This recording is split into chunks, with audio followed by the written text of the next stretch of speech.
जय हिंद दोस्तों, मैं हूं प्रभात और पीसीएस के मंच पे आप सबों का हार्दिक अभिनंदन है। मैगजीन विश्लेषण के इस सीरीज में मैं आपके लिए पहले फेज में लेकर आया हूं प्रतियोगिता दर्पण, जो कि आप देख रहे हैं यहाँ पे जनवरी 2025 संस्करण है, जहां आप नवंबर और दिसंबर 2024 के न्यूज़ों का विश्लेषण देखेंगे। और पहले पार्ट में इसको मुख्यतः 4 या 5 पार्ट में लाने की तैयारी है।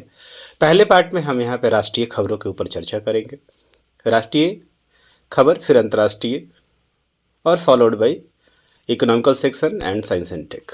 तो आइए दोस्तों, समय व्यर्थ न गमाते हुए हम अपने कार्यक्रम को प्रारंभ करें। चलिए, तो राष्ट्रीय खबरों में सबसे पहले आइए देखते हैं यहाँ पे सबसे पहले खबर में ये देखिए, पूर्वी लद्दाख में वास्तविक नियंत्रण रेखा पर अप्रैल 2020 से पहले की पूर्ववत स्थिति बहाल कर दी गई है और पेट्रोलिंग शुरू की गई है। सार्वजनिक भलाई के लिए प्रत्येक निजी संपत्ति का अधिग्रहण सरकार द्वारा नहीं किया जा सकता है। सर्वोच्च न्यायालय का ये महत्वपूर्ण फैसला आ गया है। संविधान अंगीकार करने के 75 वर्ष पूर्व होने के उपलक्ष्य में सरकार के द्वारा हमारा संविधान हमारा स्वाभिमान कार्यक्रम को प्रारंभ किया गया है। लंबी दूरी कि लैंड अटैक क्रूज मिसाइल का पहला उड़ान परीक्षण सफलतापूर्वक संपन्न कर दिया गया है। डीआरडीओ के द्वारा एक बार फिर से हाइपरसोनिक, भारत का पहला हाइपरसोनिक मिसाइल का सफल परीक्षण कर दिया गया है। डीआरडीओ की तरफ से अपने पिनाका शस्त्र प्रणाली का मार्क 2 भी अब सफलतापूर्वक परीक्षण कर दिया गया है। 38वां राष्ट्रीय खेल 28 जनवरी से 14 फरवरी के बीच उत्तराखंड में खेला जाएगा। कीवेस रैंकिंग के अंतर्गत भारत के लिए खुशखबरी आई है। सर्वाधिक जो विश्वविद्यालय है भारत की तरफ से है। भारत को मिला 56वां टाइगर रिजर्व, जिसे हम गुरु घासीदास तमोर पिंगला टाइगर रिजर्व के रूप में जानेंगे। महाराष्ट्र में चुनाव हो चुका है और देवेंद्र फडणवीस वहां के सीएम चुन लिए गए हैं। झारखंड में शिबू सोरेन की सरकार बन चुकी है। मेडिकल साइंस के लिए एक महत्वपूर्ण न्यूज है यहाँ पे। 10वीं कक्षा उत्तीर्ण विद्यार्थी भी आयुर्वेद की BA-MS पाठ्यक्रम में प्रवेश ले सकेंगे। एलन मस्क की स्पेस एक्स कंपनी के फाल्कन 9 रॉकेट के द्वारा इसरो के संचार उपग्रह GSAT N2 का सफल परीक्षण किया गया है। भारत का 55वां अंतर्राष्ट्रीय फिल्म महोत्सव गोवा में संपन्न हुआ। तो आइए दोस्तों, अब यहाँ से हम लोग अपने एक एक खबर की तरफ बारीकी से बढ़ते हैं और बारीकी से इसका विश्लेषण करते हैं। आइए चलते हैं राष्ट्रीय खबर के पहले पक्ष की तरफ, जहाँ पे हम देख पा रहे हैं यहाँ पे पूर्वी लद्दाख में भारत और चीन के बीच में अब एक सहमति बन चुकी है।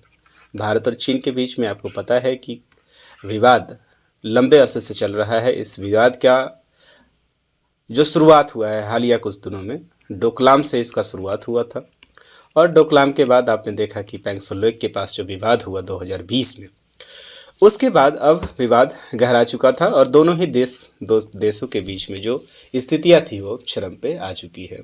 हाल फिलहाल में यदि आपने खबरों को देखा होगा तो अक्टूबर 2020 के पास हमारे विदेश सचिव और विदेश मंत्री के द्वारा जो वार्तालाप किया गया है, चूँकि ये आपको मालूम है कि भारत और रूस के बीच में काजान में दोनों ही देश के प्रतिनिधित्व अर्थात प्रधानमंत्री की मुलाकात होने वाली है और इसके आने के पहले रूस के मध्यस्थता के द्वारा कुछ परिणाम निकल के सामने आ गए हैं। परिणाम कैसे निकल के सामने आए हैं, तो जो बातचीत हुई है उस बातचीत के अनुसार ये कहा गया है कि पूर्वी लद्दाख में वास्तविक नियंत्रण रेखा पर अप्रैल 2020 से पूर्व की स्थिति को बहाल कर दिया गया है। अब जरा मैप के माध्यम से समझते हैं। जैसा कि आप जानते हैं कि भारत का ये जो पूर्वी हिस्सा है, जिस हिस्से को हम लोग अक्साई चीन के नाम से जानते हैं, भारत का ये हिस्सा जिसे चीन ने गैरकानूनी ढंग से हथिया रखा है, इस हिस्से में भारत के पास आपको याद आ रहा होगा गलवान वैली से संबंधित एक विवाद हुआ था।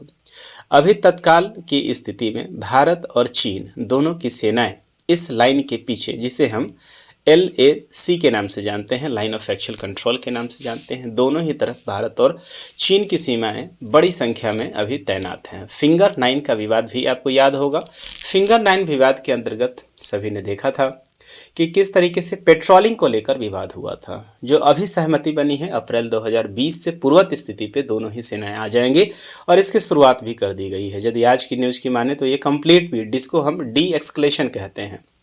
अब ये मुद्दा क्या है, इस पे थोड़ा सा एक बार और देखेंगे। आप इस मैप में देख पा रहे हैं जो ऊपर का ये हिस्सा है, दौलत बेग ओल्डी, जिसको हम लोग DBO के नाम से जानते हैं। यहाँ भारतीय वायुसेना का अपना रनवे भी है और यहाँ पे DBO सबसे उत्तर की तरफ आप देख रहे हैं और सबसे दक्षिण की तरफ एक पॉइंट आप देख पा रहे हैं, डेमचौक। इन दोनों पेट्रोलिंग के बीच में लगभग पेट्रोलिंग पॉइंट है, लगभग 70 पेट्रोलिंग पॉइंट्स हैं, जिसको PP के नाम से जाना जाता है।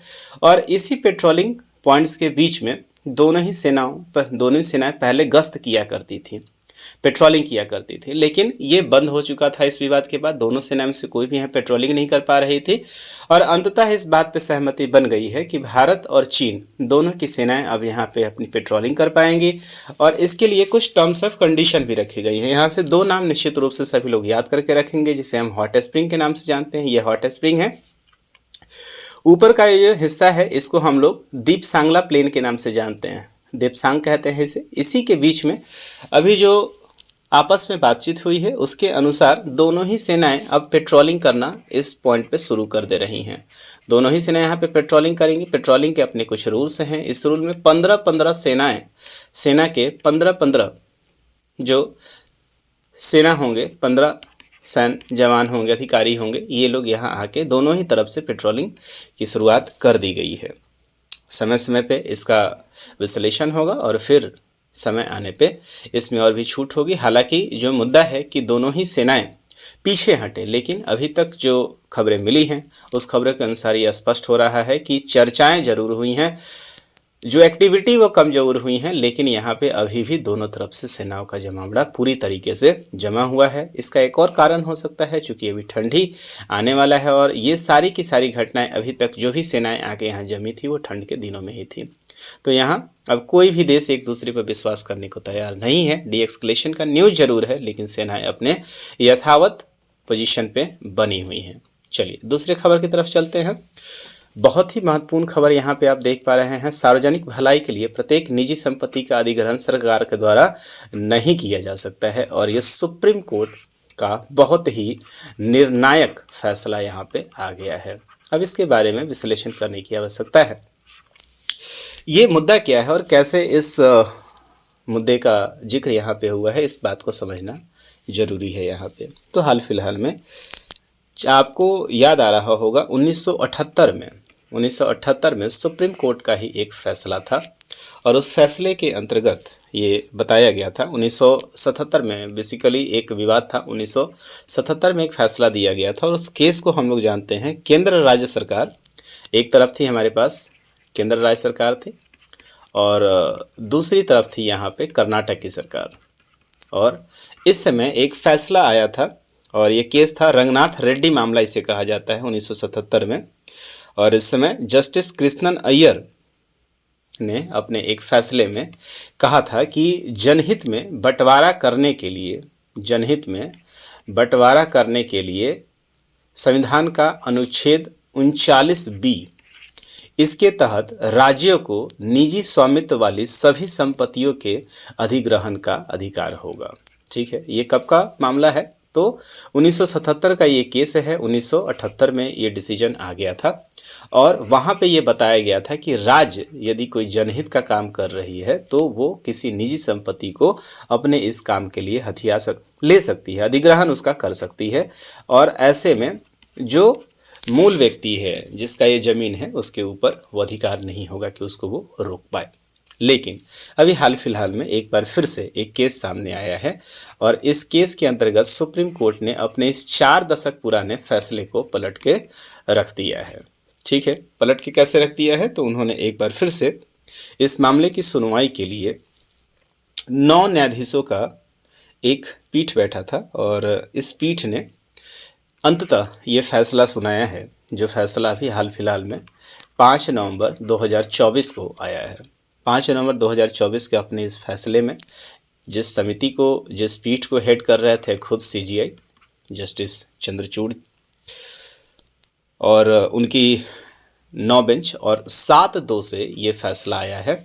7-2 से ये फैसला आकर कहा गया है कि तत्काल जो फैसला है, किसी व्यक्ति के स्वामित्व वाले प्रत्येक निजी संपत्ति, जरा ध्यान से यहाँ पे समझने की बात है कि किसी व्यक्ति के स्वामित्व, किसी भी व्यक्ति के स्वामित्व वाले प्रत्येक निजी संपत्ति संसाधन को अनुच्छेद 39B के तहत भौतिक संसाधन नहीं माना जाएगा।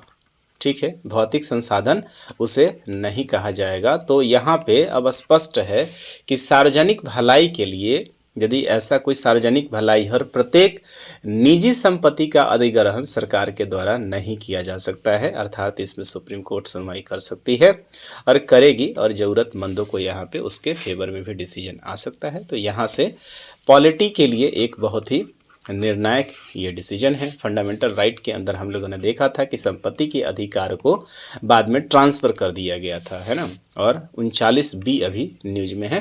तो इसके बारे में और भी चर्चा हम किसी विशेष सेशन में करेंगे, तत्काल हम लोग न्यूज को कवर कर रहे हैं। अब यहाँ से चलते हैं आगे।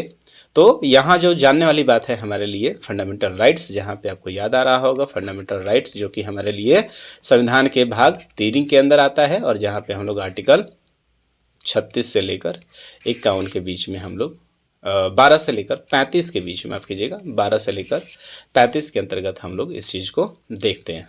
ठीक है, और फिर 36 से 51 के रूप में। तो संविधान के फंडामेंटल राइट्स जो कि किस में है, भाग 3 में है ना। 1 से 4 याद रखेंगे, 1 से 4 भाग 1 है, 5 से 11 जो है वो भाग 2 है, 12 से 35 जो है वो कहाँ पे है हमारे लिए, तो भाग 3 में है, और 36 से 51 जो है वो हमारे पास भाग 4 में है। और ये DPSP के अंतर्गत ये चर्चा हो रही है, इस बात को याद रखेंगे। चलिए आगे बढ़ते हैं। अगला एक महत्वपूर्ण फिर से पॉलिटी से ये न्यूज आ रहा है। क्या चर्चा यहाँ पे हो रही है, तो संविधान अंगीकार करने के 75 वर्ष पूरे होने पर वर्ष के स्मारक समारोह का शुभारंभ संसद के केंद्रीय कक्ष में हमारा संविधान हमारा स्वाभिमान कार्यक्रम को आयोजित किया जा रहा है। तो इसके बेस को समझने की ज़रूरत है। हमारा जो संविधान है वो मूलतः 26 नवंबर 1949 को बनकर तैयार हो गया था।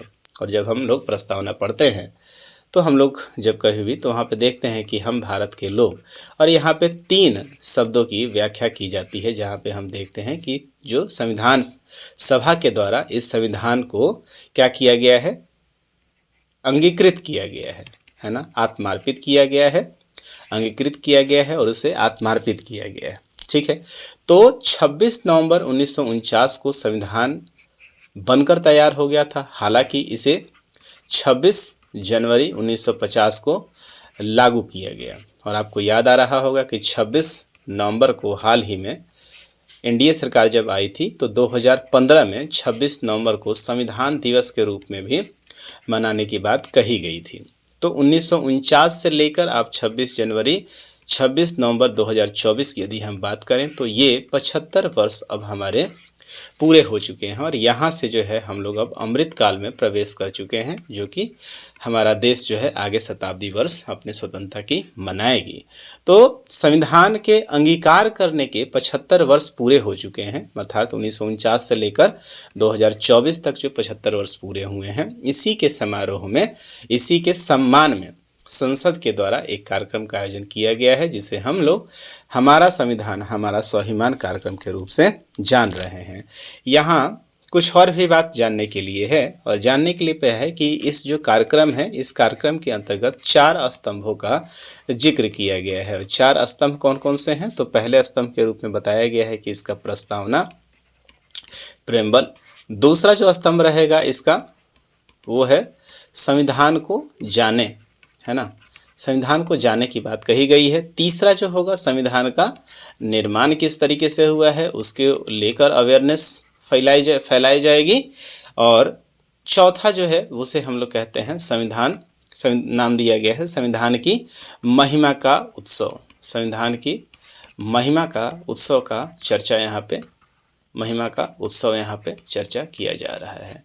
तो याद रखेंगे 26 नवंबर 1949 से लेकर आज 2024 में 75 वर्ष पूरे हो चुके हैं संविधान के अंगीकार करने के, है ना, आत्मार्पित करने के, अधिनियमित करने के। अब 24 हमारे 75 वर्ष पूरे हो चुके हैं। इसी के उपलक्ष्य में केंद्र सरकार के द्वारा हमारे पास हमारा संविधान हमारा स्वाभिमान कार्यक्रम को आयोजित किया गया है, जिसके अंतर्गत 4 स्तंभ हैं।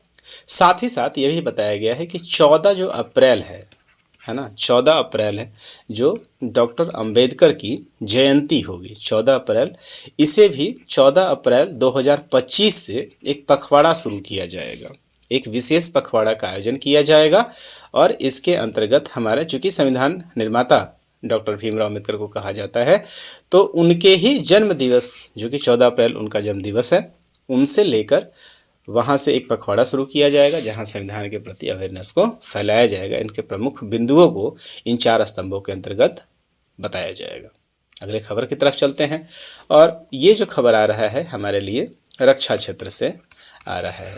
तो रक्षा के क्षेत्र में भारत ने महत्वपूर्ण माइलस्टोन को इस बार स्थापित कर लिया है, और उस माइलस्टोन में सबसे इम्पोर्टेंट जो खबर हमारे आ रही है, एक टर्म आपको याद आ रहा होगा, LRLACM, ठीक है, LRLACM अर्थात long range land attack cruise missile, ठीक है, long range land attack cruise missile. चलिए, तो यहाँ पे एक जानने वाला शब्द है यहाँ पे हमारे लिए क्रूज मिसाइल।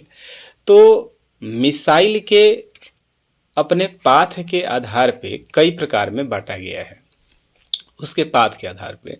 तो इसमें से कुछ मिसाइल मुख्य रूप से जो आप जानते होंगे, जो यहाँ से वर्टिकल टेक ऑफ करती है और टेक ऑफ करके जो हमारा एटमॉस्फेयर है उसको छोड़ती है, और वहाँ से अंतरिक्ष में जाने के बाद अपने टारगेट को अचीव करती है ग्राउंड पे। तो इस तरह का यदि कोई प्रोजेक्ट, कोई मिसाइल पाथ फॉलो करता है तो उसको हम लोग बैलिस्टिक मिसाइल के नाम से जानते हैं, और जनरली इसकी रेंज जो होती है वो ज़्यादा होती है। मोस्टली ये इंटरकॉन्टिनेंटल मिसाइल के क्षेत्र में आते हैं। दूसरा जो मिसाइल होता है जो ग्राउंड से लॉन्च होने के बाद एक प्रोजेक्टाइल फॉर्म में जाता है और पृथ्वी के सतह को पकड़े हुए जाके अपने ग्राउंड टारगेट को अचीव करता है, तो ऐसे मिसाइल को हम लोग क्रूज मिसाइल के नाम से जानते हैं। और भारत में आपको पता है कि जो सबसे महत्वपूर्ण जो मिसाइल भारत के पास आज के डेट में है, भारत और रसिया के संयोग से बना हुआ ब्रह्मोस मिसाइल है। और ब्रह्मोस मिसाइल के बाद भारत ने अब एक और लैंडमार्क अचीव कर लिया है, और भारत ने अब क्रूज मिसाइल का एक लॉन्ग रेंज डेवलप कर लिया है। इससे पहले जो मेरे पास ब्रह्मोस मिसाइल है वो लगभग 290 किलोमीटर के रेंज के साथ था, लेकिन भारत अब स्वदेशी तरीके से, जो उसे रसिया के साथ डेवलप किया गया था, और अब भारत जो है वो स्वदेशी तरीके से इस चीज़ को डेवलप कर दिया है, जिसे हम लोग क्या नाम दे रहे हैं, long range land attack cruise missiles. तो इसके प्रॉपर्टी को यदि आप देखेंगे तो ये 12 नवंबर को DRDO के द्वारा क्या किया गया है, इसे टेस्ट फायर किया गया था। DRDO ने इसे टेस्ट फायर किया है, और मोबाइल आर्टिकुलेटेड लॉन्चर जो आप देख रहे हैं, ये जो पिक्चर आप देख रहे हैं, ये जो लॉन्चर है, ये लॉन्चर है, चूँकि ये मोबाइल है, इसी चीज़ को कहा जाता है mobile articulated launcher.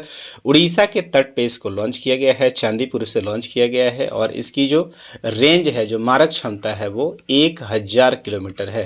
Cruise missile यदि 1000 किलोमीटर तक जाएगी तो बहुत ही घातक साबित होने वाली है। हालांकि इसका पहला परीक्षण आप देखेंगे 2013 के आसपास कर दिया गया था, और इसके पहले इस तरह के मिसाइल्स को, जिसको हम लोग निर्भया के नाम से जानते हैं, ये इसी का उन्नत वर्जन है। इस बात को याद रखेंगे। पूरे विश्व में आप देखेंगे तो महत्वपूर्ण इस तरह के मिसाइलें और भी दुनिया के पास हैं, जिसमें सबसे महत्वपूर्ण मिसाइल जो है वो USA के पास जो है वो टॉमहॉक मिसाइल है। रसिया के पास ऐसे मिसाइल्स हैं। तो भारत अब ऐसे सीरीज में, मतलब क्रूज मिसाइल इतने रेंज तक करने वाला भारत दुनिया का चौथा देश भी बन चुका है। तो बहुत बहुत इंपॉर्टेंट एक खबर है, यहाँ से जानने वाली बात होगी आपको। LRLACM क्या है, फुल फॉर्म निश्चित रूप से याद रखेंगे, long range land attack cruise missile रखेंगे, ठीक है। और इसकी ये स्पीड जो होगी वो मैक के स्पीड से कवर करेगी। हालांकि इसके स्पीड के रूप में बहुत ज़्यादा खुलासा नहीं किया गया है, लेकिन चूंकि ये क्रूज मिसाइल है तो निश्चित रूप से ये कम से कम 3 मैक से ऊपर अपने स्पीड को कवर जरूर करेगी। चलिए आगे चलते हैं। एक बार फिर से रक्षा क्षेत्र से एक और महत्वपूर्ण खबर आई होगी। आप लोगों को याद होगा कि कुछ समय पहले रसिया के द्वारा एक हाइपरसोनिक मिसाइल का प्रक्षेपण किया गया था, जिसको हम लोग जिरकॉन के नाम से जानते हैं, है ना, ये एक हाइपरसोनिक मिसाइल था। तो मैंने आपको बताया थोड़ी देर पहले कि मिसाइल के पाथ के आधार पे मुख्य रूप से इसके कई सारे प्रकार हैं, जिसमें से मैंने आपको बताया था एक क्रूज मिसाइल होता है, एक बैलिस्टिक मिसाइल होता है। उसी तरीके से मिसाइल के स्पीड के आधार पे भी इसको कई कैटेगरी में बांटा गया है। तो एक स्पीड के नाम से वैसा मिसाइल जो साउंड का स्पीड करता है ना, जो साउंड के स्पीड से 5 गुना ज़्यादा जाए, 5 टाइम्स ज़्यादा जाए, उसे क्या कहा जाता है, कम से कम 5 टाइम्स जो ज़्यादा आता है उसे हाइपरसोनिक मिसाइल कहा जाता है। तो 5 मैक्स से यदि ज़्यादा स्पीड जा रहा है तो उसे किसी रडार के द्वारा पकड़ना बहुत मुश्किल हो जाएगा, बहुत ही मुश्किल हो जाता है ऐसे मिसाइल को पकड़ना, इंटरसेप्ट करना। और वैसे में भारत अब 1000 किलोमीटर से प्लस वाले हाइपरसोनिक मिसाइल को भारत ने अब डेवलप कर लिया है और DRDO के द्वारा इस चीज़ को डेवलप किया गया है और इस मिसाइल को नाम दिया गया है हाइपरसोनिक मिसाइल। जो है वो लॉन्ग रेंज हाइपरसोनिक ये मिसाइल है। कुछ इंडियन नेम इसको अभी तक अलॉट नहीं किया गया है, आने वाले समय में आप निश्चित रूप से इसको देख पाएंगे, कुछ न कुछ इंडियन नेम इसको दिया जाएगा। और इसे 16 नवंबर को लॉन्च किया गया था। ये लॉन्चिंग के फिगर को आप देख सकते हैं यहाँ पे। और रेंज जो रहेगी इस मिसाइल की रेंज जो है वो 1500 किलोमीटर है, ठीक है। 1000 किलोमीटर मैंने आपको इसके पहले बताया था जो कि LRLSEM था। ये 15 किलोमीटर। सबसे अच्छी बात यह है कि इसके अंतर्गत पाथ को लेकर दोनों विशेषताएं हैं। ये क्रूज के रूप में भी काम कर सकता है और ये बैलिस्टिक मिसाइल के रूप में भी काम कर सकता है। क्रूज यदि काम करेगा तो ये लैंड सतह से होकर जाएगा और यदि बैलिस्टिक के रूप में करेगा तो ये आपको अंतरिक्ष से जाने के बाद अटैक करने में सक्षम हो पाएगा। और इसके क्षेत्र में आप देखेंगे कि पूरी दुनिया में भारत अब चौथा देश बन गया है। इससे पहले इस तरह के मिसाइल की क्षमता USA के पास है, रसिया के पास है, चीन के पास है और अब भारत के पास हो गया है। मतलब 1500 किलोमीटर लंबे रेंज के साथ अब भारत के पास भी अब हाइपरसोनिक मिसाइल हो गया है और इसकी स्पीड जो होगी मोर देन 5 मैक होगी। चलिए तो अगले खबर की तरफ चलते हैं। DRDO की तरफ एक और रक्षा क्षेत्र से एक और इम्पॉर्टेंट खबर है जो कि पिनाका शस्त्र मिसाइल के रूप में। तो आप देख रहे हैं यहाँ पे जो टेस्ट फायर हो रहा है, ये आप देख रहे हैं, ये पिनाका, इसको कहते हैं पिनाका वेपन सिस्टम, है ना। इसको कहा जाता है गाइडेड पिनाका वेपन सिस्टम। तो ये है क्या, तो इस बात को आप देखते होइएगा कि एक मोबाइल व्हीकल के ऊपर लॉन्चर्स इसमें लगे होते हैं। इस तरह के लॉन्चर आप देखेंगे और इसके अंदर क्या लगे होते हैं, रॉकेट्स लगे होते हैं। रॉकेट्स या छोटे मिसाइल्स आप कह सकते हैं इसको। तो इसे चलते फिरते कहीं भी डिप्लॉय किया जा सकता है और कहीं भी इसको डिप्लॉय करके बहुत ही कम समय में इस पर अटैक किया जा सकता है। ये आर्मी के लिए बहुत ही ज़्यादा इम्पॉर्टेंट वेपन है और भारत के एक सफलतम वेपन में से एक है। भारत के पास ऐसे पहले जो वेपन थे जिसको भारत ने स्वदेशी रूप में डेवलप किया था वो मार्क 1 था, जिसकी क्षमता, जो मारक क्षमता थी, लगभग 40 किलोमीटर के आसपास थी। भारत ने इसको अपग्रेड कर दिया गया है, अपग्रेड अभी किया है और अपग्रेड करने के बाद वापस इसका परीक्षण किया है और अब जो इसका रेंज है 70 से 80 किलोमीटर के बीच में हो गया है। और ये कौन सा है, ये मार्क 2 है और इस रेंज को कहा जा रहा है कि इसको बढ़ाकर 130 से 140 किलोमीटर के बीच में इसके रेंज को कर दिया जाएगा। इसके महत्वपूर्ण फीचर्स के बारे में आप बात करेंगे तो सबसे पहले ये किसके द्वारा बनाया, डिज़ाइन किया गया है, तो डिज़ाइन किया गया है DRDO के द्वारा और इसको मैन्युफैक्चर किया जा रहा है L&T के सहयोग से।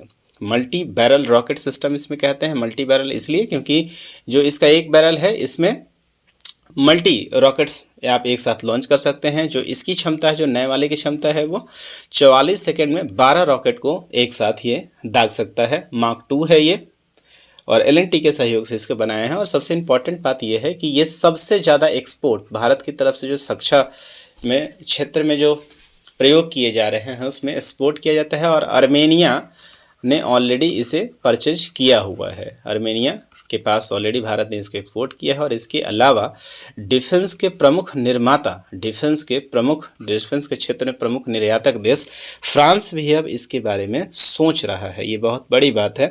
भारत के किसी सिस्टम के लिए फ्रांस जैसा देश यदि इसके बारे में सोच रहा है तो भारत के लिए एक बहुत बड़ी सफलता है।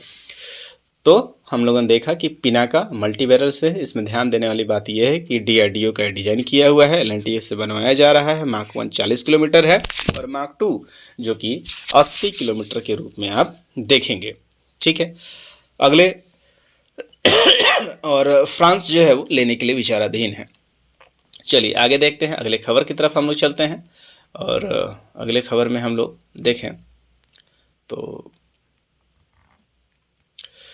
38वां राष्ट्रीय खेल 28 जनवरी से लेकर 14 फरवरी 2025 को उत्तराखंड में खेला जाएगा। तो अंतर्राष्ट्रीय राष्ट्रीय खेल के बारे में आपको जान लें तो भारत में ओलंपिक की तैयारी के लिए सबसे महत्वपूर्ण खेल है ये। ओलंपिक के प्रिपरेशन में सबसे इम्पोर्टेंट माना जाता है और इस खेल को भारत में बहुत पहले से, इसके यदि एडिशन को आप देखेंगे तो 1924 से ही, अनडिवाइडेड जब भारत था तो सबसे पहले 1924 में से खेला गया था। और उस समय इसको कहाँ खेला गया था तो लाहौर में खेला गया था। लेकिन आज के डेट में भारत जब वापस जब आज़ाद होता है तो इसको आज़ादी के आसपास जब भारत अनडिवाइड तो इसको मुंबई में खेला गया था। ठीक है, और आज के डेट में जो 2024-25 में जो ये संस्करण होने वाला है तो ये 38वां संस्करण है। 2025 में जो संस्करण होगा वो 38वां संस्करण होगा। 28 जनवरी से 14 फरवरी के बीच में से खेला जाना है। उत्तराखंड में ये प्रस्तावित है। इसके पहले यदि आप देखेंगे तो 37वां जो खेल है वो गोवा के अंतर्गत गोवा में खेला गया था। 36वां जो इसका खेल था वो 2022 में गुजरात में खेला गया था। ठीक है, और महत्वपूर्ण बात यह है कि अभी जो गोवा में इसका खेल चल रहा था, 37वां जब खेल चल रहा था तो इसके लिए अगले खेल के लिए शुभंकर को लॉन्च कर दिया गया है। तो जो आप पिक्चर आप देख रहे हैं मोनाल इसका शुभंकर है। मोनाल जो है वो उत्तराखंड का राजकीय पक्षी है, इस चीज़ को याद रखेंगे। मोनाल उत्तराखंड का एक राजकीय पक्षी है और इसी के नाम पे इसके शुभंकर को रखा गया है। ये जो पक्षी है इसका नाम मोनाल है और ये 38वें खेल के लिए एक शुभंकर के रूप में काम किया है और भारत ने इसे लॉन्च कर दिया है। इस बात को याद रखेंगे। चलिए आगे चलते हैं। अगले खबर की तरफ देखें तो QS रैंकिंग जारी कर दिया गया है 2025।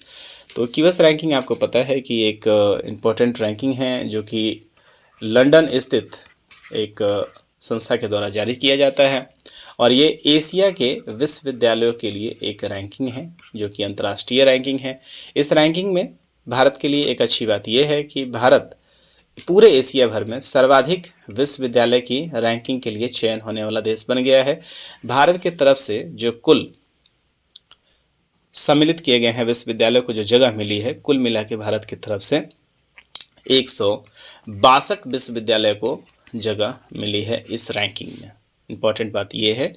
और पूरे 25 एशिया के 25 देशों से 984 विश्वविद्यालय को यहाँ पे चयनित किया गया था, उसका मूल्यांकन किया गया है। भारत के 162 विश्वविद्यालयों को यहाँ पे एक साथ रखा गया है। और लेकिन भारत के लिए सबसे बड़ी बात ये रही यहाँ की कि कोई भी भारत का जो सबसे अच्छा विश्वविद्यालय है उसे 44वां रैंकिंग मिला है। ये आप देख सकते हैं।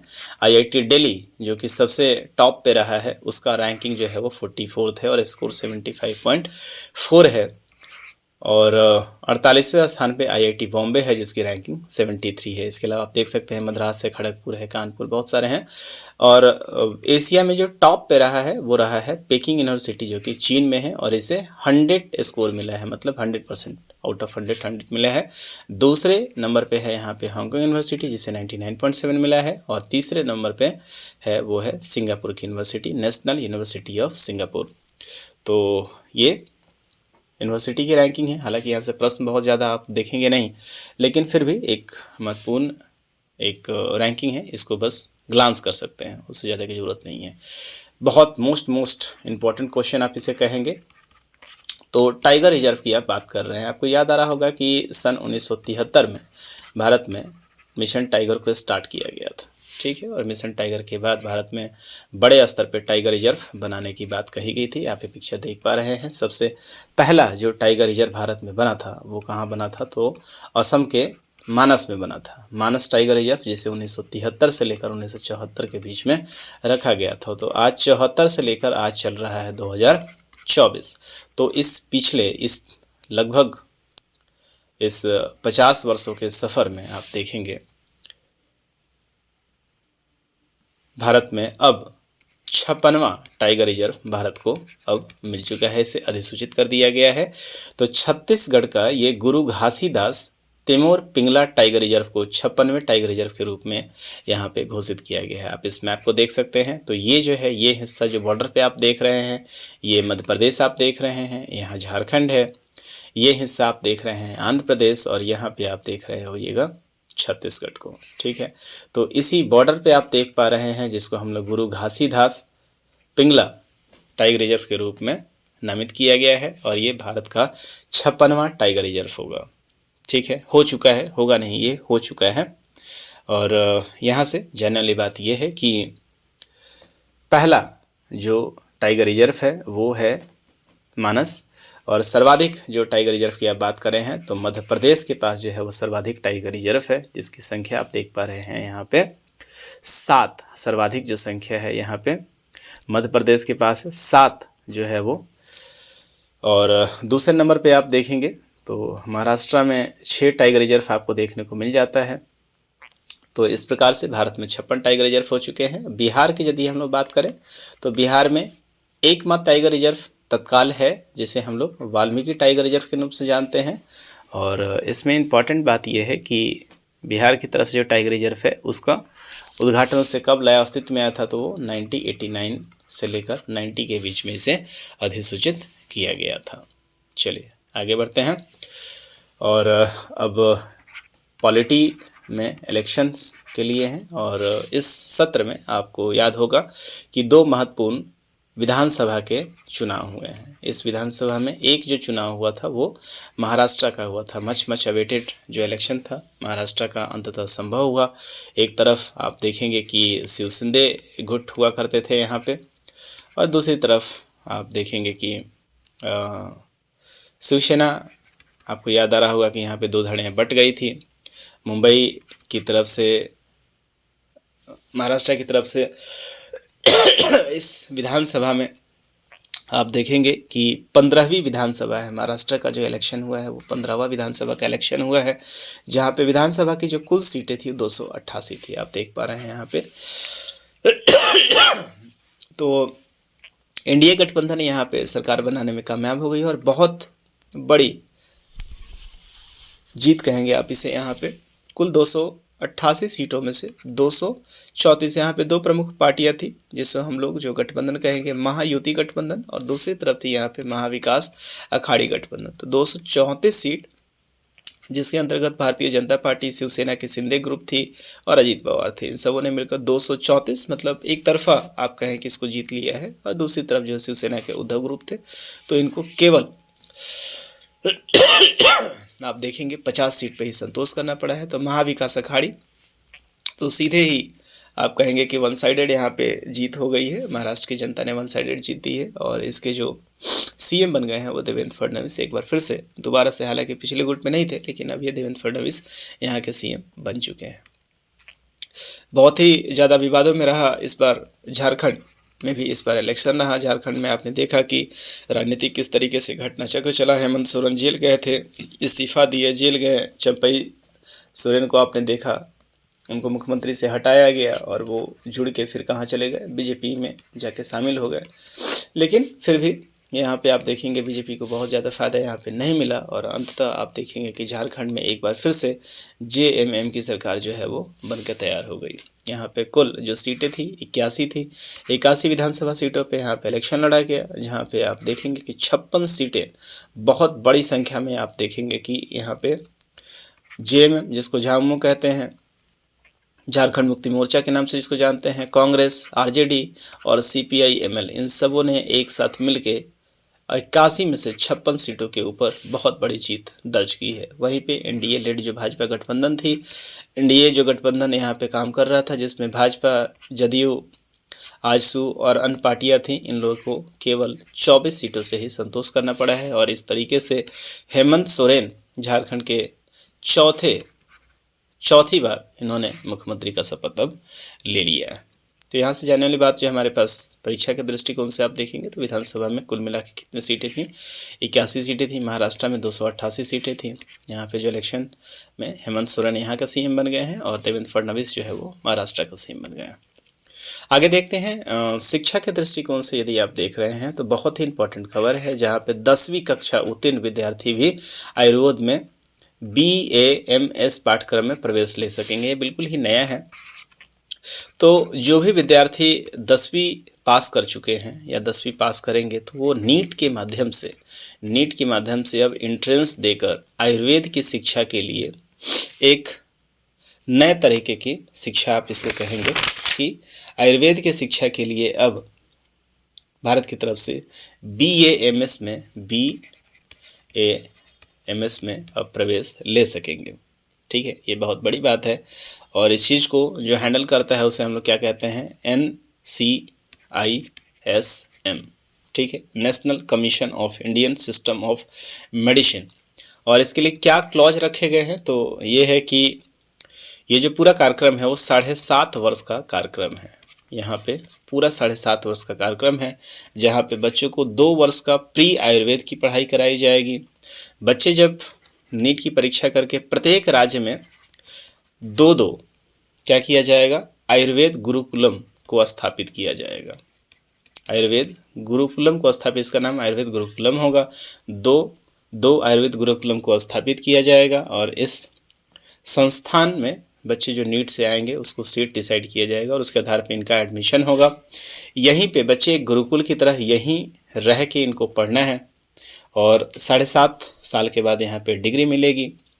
1 वर्ष की इंटर्नशिप की भी बात यहाँ पे कही गई है और इस कार्यक्रम की शुरुआत 2025 और 2026 के सेशन से कर दी जाएगी और इसमें जो निम्नतम जो उम्र है वो 15 वर्ष रखा गया है। 15 वर्ष कम से कम विद्यार्थियों की उम्र होनी चाहिए। तो एक बिल्कुल ही नए तरीके का एक शिक्षा व्यवस्था जो कि मेडिकल के रूप में आया है, जहाँ पे अब 10वें क्लास के मेधावी छात्र भी अब आयुर्वेद की शिक्षा प्राप्त कर सकेंगे। अगले खबर की तरफ जाए तो एलन मस्क की स्पेस एक्स कंपनी के फाल्कन 9 रॉकेट के द्वारा जीसैट N2, जिसको हम लोग जीसैट 20 के नाम से भी जानते हैं, तो ये क्या है, सबसे इम्पोर्टेंट बात ये है कि अब आप सोचते हुए कि भारत के पास तो इसरो जैसी संस्था है, तो भारत ने फिर ये स्पेस एक्स के साथ क्यों समझौता किया है। तो जानने वाली बात यह है कि भारत के पास अभी जो भी रॉकेट्स हैं, GSLV तक भी जो हमारे पास रॉकेट है उसकी क्षमता केवल 4000 किलोग्राम पेलोड तक ही है और इसको जियो स्टेशनरी जियो ऑर्बिट तक इसको लेके जाना था, लगभग 3600 किलोमीटर ऊंचाई के लेकर जाना था। तो और ये भारत का क्या है, एक महत्वपूर्ण नेविगेशन सैटेलाइट आप कहेंगे, इसको कम्युनिकेशन सैटेलाइट कहेंगे और इसका जो प्रमुख काम रहेगा भारत के जो पूर्ववर्ती जो दूर दराज के क्षेत्र हैं, जैसे लद्दाख को आप ले लें, जम्मू कश्मीर को ले लें और इसके अलावा अरुणाचल प्रदेश को ले लें, ऐसे जगहों पे इस सैटेलाइट के माध्यम से इंटरनेट की सुविधा आसानी से प्रदान की जाएगी। तो भारत ने इस बार अपने इस भारी भरकम जो सैटेलाइट है, जिसका वजन लगभग 5 टन के बराबर है, 4700 kg है, इसको प्रक्षेपित करने के लिए स्पेस एक्स के साथ अनुबंध किया और भारत ने अपने इस सैटेलाइट को इस बार लॉन्च किया है। कहाँ से, तो फाल्कन 9 रॉकेट्स के माध्यम से। अभी तक का सबसे हेवी रॉकेट है ये, तो फाल्कन 9 जो कि स्पेस एक्स की रॉकेट है और USA के फ्लोरिडा केप कॉनरेल से प्रक्षेपण इसका किया गया है और अब इस रॉकेट को 3600 किलोमीटर की ऊंचाई पर यहाँ पे स्थापित कर दिया गया है और इसका जो मुख्य उद्देश्य रहेगा इंटरनेट फैसिलिटी को देना रहेगा और इसका जो कार्यकाल है वो 15 वर्षों का रहेगा। तो साइंस एंड टेक में भी एक बहुत इम्पोर्टेंट ये माइलस्टोन है। और आगे की न्यूज जो कि हमारा आखिरी न्यूज है, इसके लिए हम चर्चा कर रहे हैं। तो भारत का 55वां अंतर्राष्ट्रीय फिल्म महोत्सव जो कि गोवा में संपन्न हो चुका है। ये आपको पता है प्रतिवर्ष इसका आयोजन किया जाता है। अंतर्राष्ट्रीय फिल्म हस्तियों को यहाँ पे बुलाया जाता है और उसे सम्मानित किया जाता है। ऐसे ही पूरे भारत में आप देखेंगे, पूरे विश्व में इस तरह की 14 कार्यक्रम कराए जाते हैं, जिसके कांस फिल्म फेस्टिवल, आप फ्रांस के बारे में जानते हैं, नोबेल पुरस्कार के बारे में, ऑस्कर इसी तरह का एक पुरस्कार है। तो भारत की तरफ जो आयोजित किया जाता है इसको हम लोग IFFI के नाम से जानते हैं, international film festival of India आप कहें। और इसके अंतर्गत जो प्रमुख अवार्डों की हम लोग बात करें तो पहला तो ये 55वां संस्करण था ये, जिसको 22 से 28 अक्टूबर 2024 के बीच में इसे आयोजित किया गया था। और इसका जो फोकस कंट्री था वो फोकस कंट्री आप देखेंगे ऑस्ट्रेलिया था, फोकस कंट्री ऑस्ट्रेलिया था। भारत का एक प्रमुख जो अवार्ड है जिसे हम लोग सत्यजीत रे अवार्ड के नाम से जानते हैं, ये एक ऑस्ट्रेलिया के निर्देशक हैं फिलिप नोयस, इनको प्रदान किया गया है। आप देख पा रहे हैं यहाँ पे जो गोवा के मुख्यमंत्री हैं डॉक्टर प्रमोद, गोवा में इसे संपन्न कराया गया है। जो महोत्सव है उसकी थीम थी young film makers the future is now. इसके अलावा महोत्सव में जो महत्वपूर्ण पुरस्कार दिए गए हैं, जो बेस्ट फिल्म था उसको गोल्डन पीकॉक अवार्ड दिया गया है, जो कि टॉक्सिक फिल्म है उसके लिए दिया गया है। और निर्देशक इसके साउली बिल्यूटेड थे और लिथुआनिया का ये फिल्म था। इसके अलावा बहुत कुछ जानने की यहाँ से बहुत ज़्यादा प्रश्न अभी तक पूछा नहीं गया है, तो इसको एक बार आप लोग देख लेंगे। यहाँ पे एक ICFT यूनेस्को गांधी पदक पुरस्कार इस बार क्रॉसिंग को दिया गया है, जिसके निर्देशक लोआन आविक थे, स्वीडन की यह फिल्म थी। और किसी भारतीय फिल्म के सर्वश्रेष्ठ नवोदित निर्देशक जिसको best debut director of India feature film के रूप में नवजोत बोधी वाडेकर, जो कि महाराष्ट्र फिल्म के घराट गणपति के लिए दिया गया है, इस बात को याद रखेंगे। तो इस तरीके से हम लोगों ने यहाँ पे अब नेशनल न्यूज़ की बात कर ली है। और जो अगला वीडियो हमारा होगा वो वीडियो होगा इस जनवरी सेशन के इंटरनेशनल न्यूज़ के ऊपर, जहाँ पे हम लोग USA के चुनाव को देखेंगे, प्रधानमंत्री को जो लगातार सम्मान मिले हैं उसके ऊपर हम लोग चर्चा करेंगे। तो यदि आपको लगता है कि ये हमारे तैयारी